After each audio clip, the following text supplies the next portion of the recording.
50,000? Mbona hapokei? Juma alikuwa kijana mtanashati mpiga debe stendi ya mabasi ya mikoani Dar es Salaam. Katika pitapita zake za Instagram, alikutana na binti mmoja mrembo aliyeitwa Latifa. Baada ya wiki mbili za kutupiana maneno WhatsApp, Juma akaona hatimaye muda umefika. Latifa, kesho nataka uje ghetto. Shida niko Kibaha, sina hata nauli ya kuja. Usijali. 50,000? Simu ya Juma inaita, ndo alikuwa ni Latifa. Juma alikata simu ile. Latifa akapiga tena, Juma akakata. Kisha akaandika text ndefu. Mbona hapokei? Niko busy kwenye kikao kikubwa. Nauli yenyewe ni 7,000. Huyu mwanaume ni nani? Sio njanja au ni tajiri kweli? Nikila hii hela nitapoteza bahati kubwa. Huyu mjinga anaonekana na hela. Hapana, huyu kajipata, sitaki kumpoteza kabisa. Lazima kesho niende. Oh, Juma, umenisubiria muda mrefu eh? Hapana, muda si kitu, kitu ni wewe. Wow, hongera Juma, kwako ni pazuri. Hapana Latifa, mbona pa kawaida tu eti? Juma, asante kwa jana. Hapana Latifa, hiyo ni yako. Yangu tena? Sitaki pisikali kama wewe upate tabu ushindwe kupaka rangi. Sio kweli. Thanks Latifa, nimeenjoy kampani yako. Usijali Juma, siku ilikuwa babu kubwa pia kwangu. Hivi Juma, ulisema unafanya kazi gani vile? Dalali wa magari nje ya nchi, hasa Dubai. Oh, nimefurahi kukujua Juma. Okay, karibu. Baada ya ule usiku wa kwanza makumbusho, Latifa kukutana na Juma. Latifa alirudi nyumbani akiwa na tabasamu pana. Anaanza kupanga maisha yake mapya kichwani mwake za kumiliki gari kali na kuishi Masaki au Oyster Bay. Asante kwa leo mpenzi. Nimefika salama. Nashukuru kwa kile ulichonipatia. Da, angejua amenipukuta huyu demu. Nimebakiwa na bukujero tu hapa inisukume msosi usiku huu. Akiba yangu yote ya miezi 6 ya kupiga debe kanipuruni.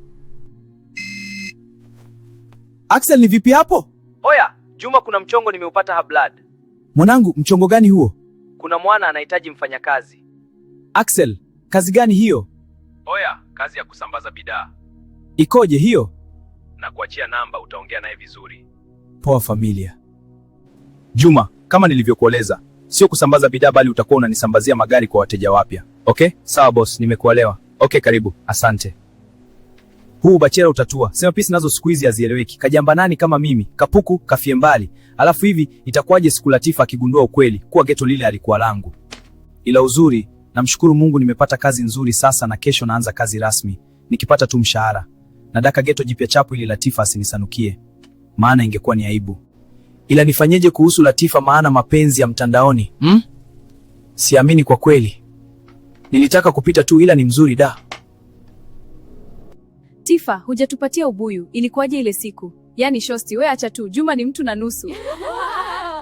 Na vipi kuhusu Eddie? Umempotezea? Au? Na kwa nini nimpotezee?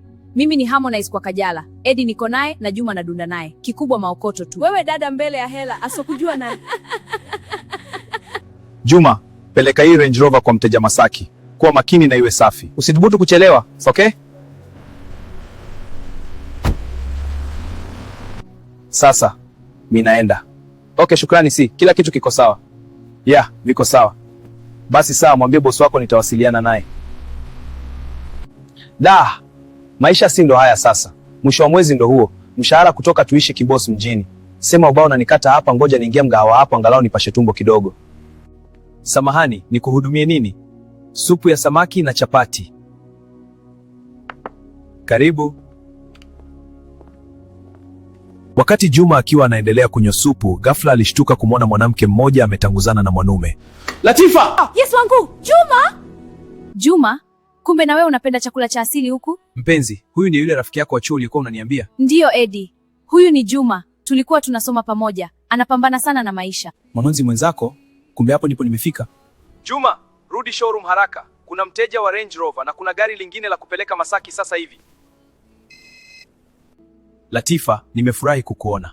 Lakini samahani, dereva wangu ananisubiri nje. Gari langu linafanyiwa service.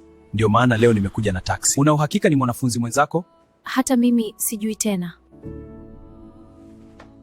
Eti, dereva wangu ananisubiri. Leo nimejibrandi, lakini hadi lini nitaigiza maisha? Japo kwa sasa sio haba. Leo nusu nizimie kwa presha jamani, ila Juma anaonekana ni tajiri kweli. Kama huyu Juma ni tajiri kweli, basi sitomwacha kamwe. Ngoja nimtext. Juma, mambo? Nimevutiwa na wewe zaidi leo. Eddie ni kaka yangu tu, usiwaze. Sijui mademu wakoje. Hivi ananichukulia boya eh? Nataka tukutane kesho Oyster Bay. Nilikuwa tayari nishaanza kumweka moyoni, lakini leo hana nafasi tena. Ni mrembo kweli, ila mimi sio daladala. Juma, kazi hii sio tu kusambaza magari, ni kujifunza namna ya kupata connection. Angalia unavyoongea, unavyotumia muda wako, kamwe huwezi lizwa na mapenzi. Ila ajabu, kulikoni Tifa? Mnajua Juma amekataa appointment yangu. Yamekuwa hayo tena. Mwanaume halisi alili mapenzi, anafanya kazi hadi mapenzi yenyewe yamtafute. Hapa ndipo nilikotoka, na hapa ndipo watu wengi wanapambana kila siku. Asante mwanangu, Mungu akubariki. Maisha sio kujifanya mkubwa, ni kujua umetoka wapi. Juma, kuna wateja wawili wakubwa leo, nataka wewe ushughulikie. Mimi na kuamini. Nataka gari, lakini sina pesa yote kwa sasa. Unaweza kuanza kidogo, muhimu ni consistency. Maisha sio kukimbia, ni kusonga hatua kwa hatua. Oya bro, umebadilika sana. Hata hutaki stories za mapenzi tena. Mapenzi yapo lakini sio priority. Kwa hiyo ume move on kabisa? Sija move on, nime level up. Nilikuwa nafikiria maisha ni starehe, kumbe ni mapambano. Sio pesa nyingi, lakini ni ya jasho langu. Na hii ndio inatoa usingizi wa amani. Ndio boss, gari inafika leo. Karibu sana bwana, huduma iko tayari. Nilijifunza kitu kimoja, kazi yoyote ukiheshimu itakuheshimu. Juma, nimefurahishwa na utendaji kazi wako. Nitakufungulia ofisi yako maeneo ya Kibaha na wewe jipambanie. Nini? Tafuta eneo Kibaha, ukipata utaniambia. Sawa bosi. Nilidhani wanaume wana pesa ndio na maana. Kumbe wengine wana pesa lakini hawana mwelekeo. Kutoka ghetto hadi hapa si mchezo, ni maamuzi tu. Nimesikia hapa huduma ni nzuri. Karibu sana, hapa tunauza uaminifu kabla ya gari. Juma Autolink. Juma. Asante kwa kuja. Haya ni mapendekezo yetu. Hongera Juma. Asante. Umefika mbali. Bado napambana. Nilipoteza mtu sahihi. Hapana, ulifanya maamuzi yako na mimi nikafanya yangu. Mwanaume halisi hajengi maisha kwa ajili ya kumvutia mtu, anajenga maisha kwa ajili ya kujiheshimu. Na mwanamke asipochagua kwa hekima, maisha humfundisha kwa maumivu. Kama umeifuatilia simulizi hii, basi comment uniambie umejifunza nini na nini umekipenda zaidi na niboreshe nini. Basi sambaza upendo wako kwa kufollow, like, comment na kushare ili usikose simulizi mpya kila siku. Ciao.